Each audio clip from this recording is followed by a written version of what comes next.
congratulations and warm wishes for Sigenergy. Now, let's warmly welcome.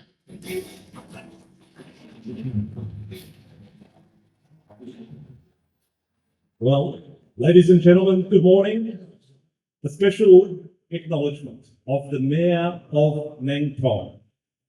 Actually, the development of China in the last 40 years has been amazing.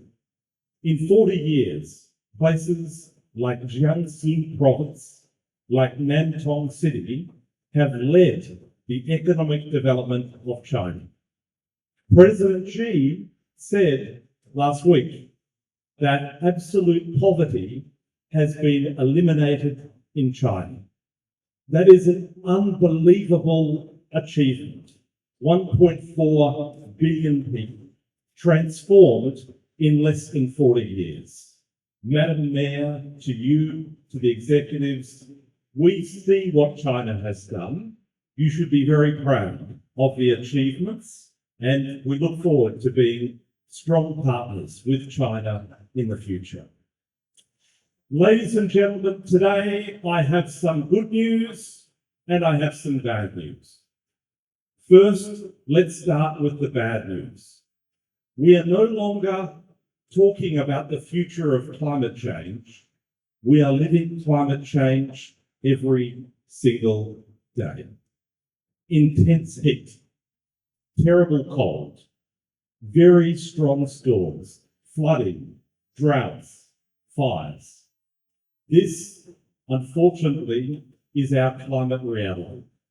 And that's why we must transition to a zero carbon energy future as quickly as possible for the sake of humankind, for the sake of the 1.4 billion Chinese people. And the good news is that there is something special happening, a transformation, and it's actually happening first in Australia. This is a transformation of individual households.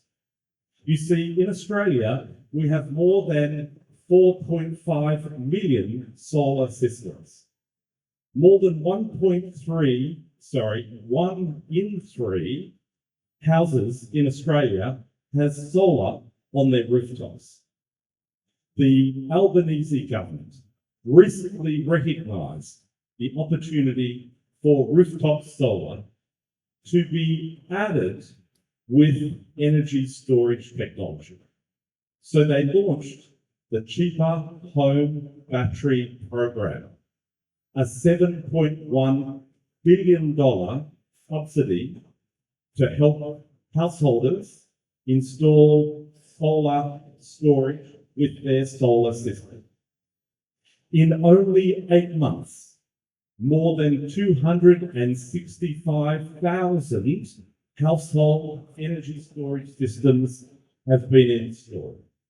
More than 6.4 gigawatt hours of energy storage in less than 8 months.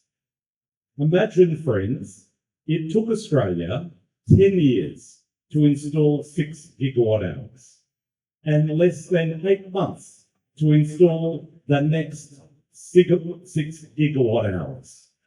That is a very rapid transformation.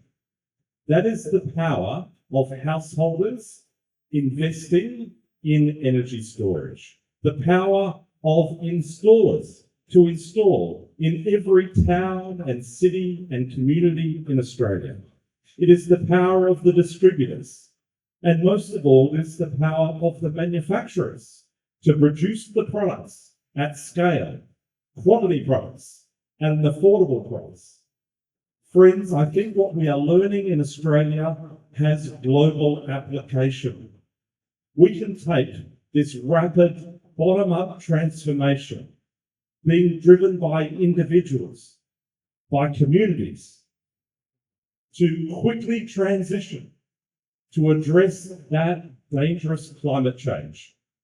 I think what we will learn in Australia, we can apply in markets right around the world, in the Asia Pacific, in Latin America, in Central Asia, in Europe, in Africa, and in the Americas. So together, we are inventing the future. Together, we are the solution to dangerous climate change. That's why I'm so excited to be here today with Sigenergy. Tony Zhu, you took a chance. You stood up and you backed yourself, you backed your products, and you backed your people. And you can see it's paying off for you. So congratulations, Tony. It's a remarkable achievement. To Will Hall, the country manager in Australia. Will, a fantastic job. When you have a good product and good people and good service on the ground, then you have a very bright future indeed. To Sigenergy, who are using artificial intelligence to reimagine the future of energy.